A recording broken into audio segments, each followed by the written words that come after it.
இன்னைக்கு நம்ம top 5 action மூவிஸா வந்து பார்க்க போறோம். ஸோ எல்லா படமே வந்து பார்த்தீங்கன்னா வேற லெவலில் இருக்கும். தமிழ் டப்லையும் அவைலபிளாக இருக்கு. நம்ம லிஸ்ட்ல 5th இடத்துல இருக்கிறது வந்து பார்த்தீங்கன்னா புல்லட் ட்ரெயின் அப்படின்ற ஒரு படம். இந்த படம் வந்து பார்த்தீங்கன்னா 2017 ரிலீஸ் ஆச்சு. IMDbல 7.3 ரேட்டிங் கொடுத்துருக்காங்க. ஸோ அந்த படத்தோட கதை என்னன்னு வந்து பார்த்தீங்கன்னா நம்ம ஹீரோ வந்து பார்த்தீங்கன்னா ஒரு அசாசின் தான். ஆனால் அவருக்கு எந்த மிஷினை கொடுத்தாலுமே அவர் வந்து அதை முடிச்சதே கிடையாது. அது ஒரு பேட் லக் கூட சொல்லலாம்.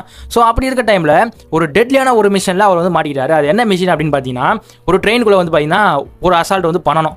ஸோ அதில் வந்து பார்த்தீங்கன்னா நிறைய அசாசின்ஸ் வந்துக்கிட்டே இருப்பாங்க. ஸோ அதெல்லாம் எப்படி அவர் வந்து தப்பிச்சு வராரு, இப்படி ஒரு டெட்லிஸ்டான, அதாவது நம்ம ஹீரோ வந்து எந்த மிஷினே முடிச்சது கிடையாது, அதுக்கப்புறம் தான் இந்த மிஷினே கொடுக்குறாங்க. ஸோ இப்படி ஒரு டெட்லிஸ்டான ஒரு மிஷினில் வந்து நம்ம ஹீரோ மாட்டிக்கிறாரு. ஸோ எப்படி அதுலேருந்து வந்து தப்பிக்கிறாரு, எல்லா அசாசின்ஸுமே எப்படி அவர் வந்து சமாளிக்கிறாரு அப்படின்றது இந்த படத்தை பார்த்து தெரிஞ்சுக்கோங்க.